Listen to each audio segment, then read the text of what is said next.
this was written in 1979, and it basically says that like slavery, Jim Crow laws, and racism are wrong because we're all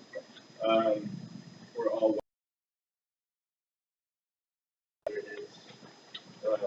Well, He all created us, so it's seen as a sin to go out against the creation of God, which is race and ethnicity, and shouldn't separate us because we're all created by God.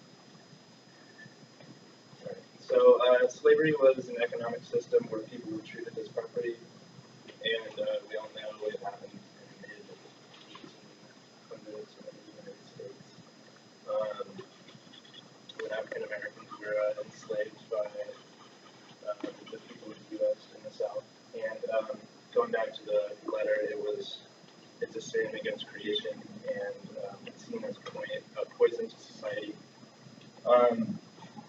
We do see examples of slavery in the Old Testament, but not as much in the New Testament.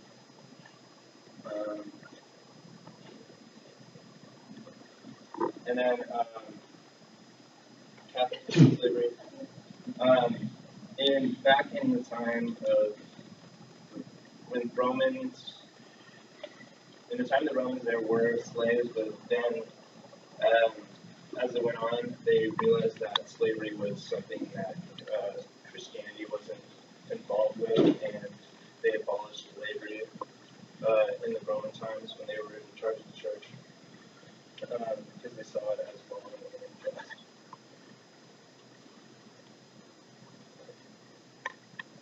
And then Jim Crow laws basically segregated public places and workplaces for blacks and whites. So if you see, like, there would be like a white drinking fountain and a colored drinking fountain. There was just public segregation in the United States. And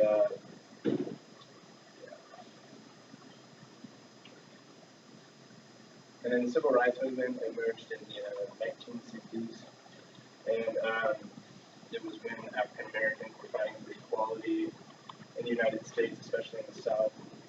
But even though that equality was found, there's still a lot of racial discrimination and segregation today.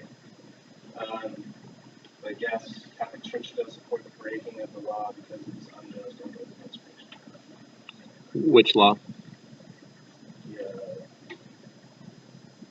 If like you're trying to correct a law that's unjust, I think our understanding was just that the Catholic Church supports like the correction against non-violent.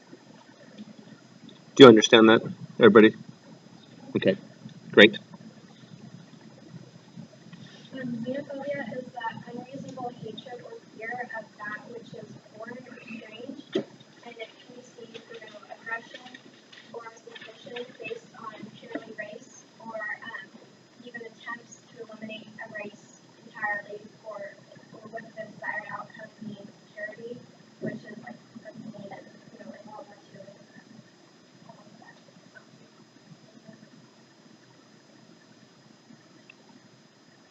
And this is just a quote from the Catechism on racism, and it's similar to what Joe was saying before, that any racist behaviors are poison to society and infringe on the basic human rights that God has given us.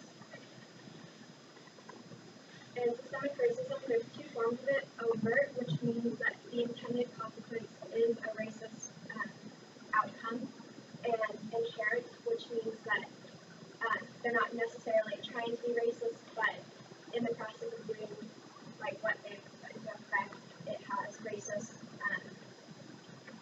like a result in exclusion of people of color.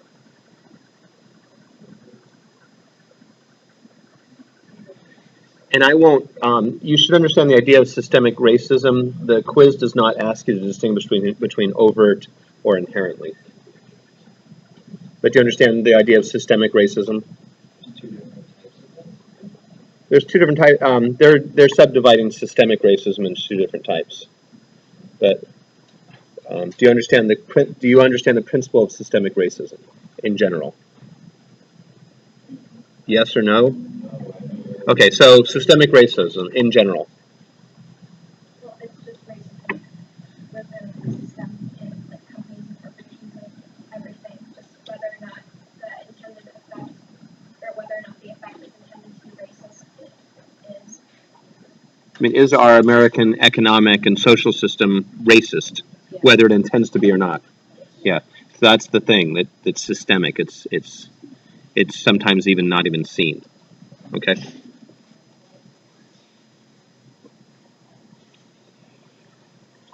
then that kind of leads into the next part about white privilege. The Invisible Knapsack is an essay that someone wrote on their opinion and outlook on this idea of white privilege. And this is a quote from it. White privilege is just any societal like benefits that white people get that put them ahead of any people of minorities. And I think the word weightless in this quote is important because a lot of times white privilege goes unnoticed by those who are given it. And it like kind of plays into all aspects of life. Since I am adult and I'm white and I'm male and I'm heterosexual, let me use myself as an example. I walk into a store. Do I have advantages over people from other groups? Yes. Why? Well, what disadvantage do they have, or what advantage do I have? What's that? I would be classified as the norm. Okay, so how might that practically play out? I walk into a store. Not going to bother me. I'm not going to have security, watching me around, or things like that. Does that make sense? And I might not even be aware of the fact that I have all that privilege. I am, but I might not even be aware of the fact that I have all that privilege just because I belong to the dominant group within the culture. Okay, thank you. And the immigration of the Catholic Church being comprised of so many different races and everything, they consider themselves an immigrant church. And so as Catholics, we're called to welcome everyone as a stranger and treat a refugee, a migrant, or anyone of a different race as we would Christ. So.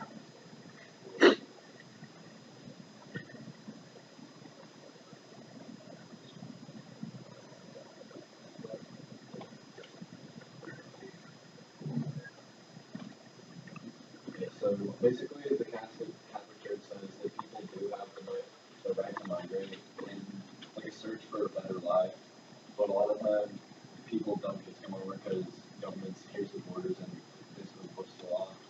But people should be allowed to come into the countries because they can be looking for work and just looking for better life. Quick question. For those first two bullet points, when you say that those are welcome strangers and immigrants, do you mean like if they're allowed into the country by legitimate means, or if they try to cross the border and slip by customs? Yeah, if I can answer that they have the right to secure their borders against trespass against alien army or foreign armies or drug smugglers or anything else, but that the government shouldn't be restricting people from being able to immigrate here. So the Catholic Church would say that laws that we have that keep people from moving here are against human dignity. That people should be allowed to move there. So is this saying that we should just let people in if they want to jump the fence? They're saying there should be no real fence. There shouldn't be a legal fence for people to migrate here. Does that make sense? Not Yeah. at all. Okay. So that's Catholic teaching, and to go along with that, a lot of Catholic churches were involved in what was called the sanctuary movement, essentially hiding and protecting illegal immigrants, because the idea behind Catholic teaching is people should have the right to live where they want. Yeah, granted, you're a criminal. There should be reasons why a country might exclude you, but they can't just exclude you just because you're poor. So, right, and the Catholic Church is saying there should be no fence. So. For security. Okay, go ahead and move. So a refugee is someone who's trying to escape a certain country because they're in threat of like persecution because of their race, we saw in the movie Hotel Rwanda, the people leaving Rwanda to go to Uganda because they're basically refugees after they leave.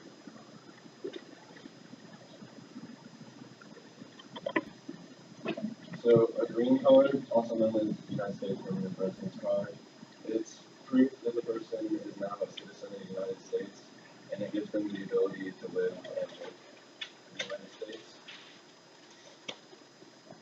And not an actual citizen, but they're allowed to live and work here.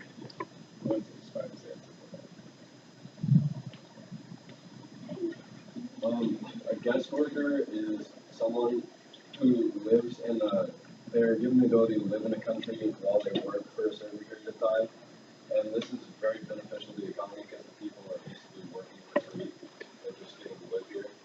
And eventually they end up being switched out with a new round of workers.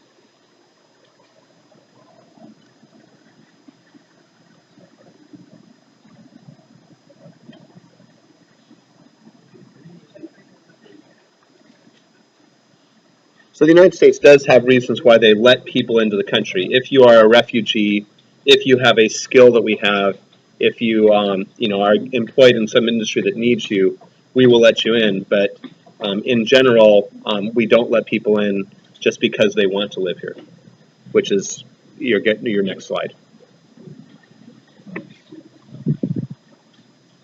So human dignity is basically a Catholic teaching that says people all deserve to be treated with respect regardless of any differences they have.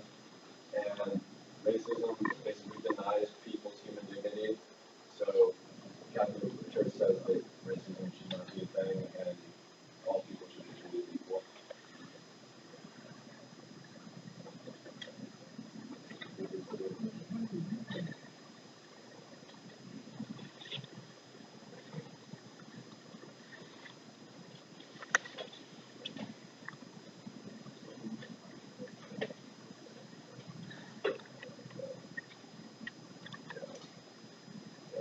Okay, nice job.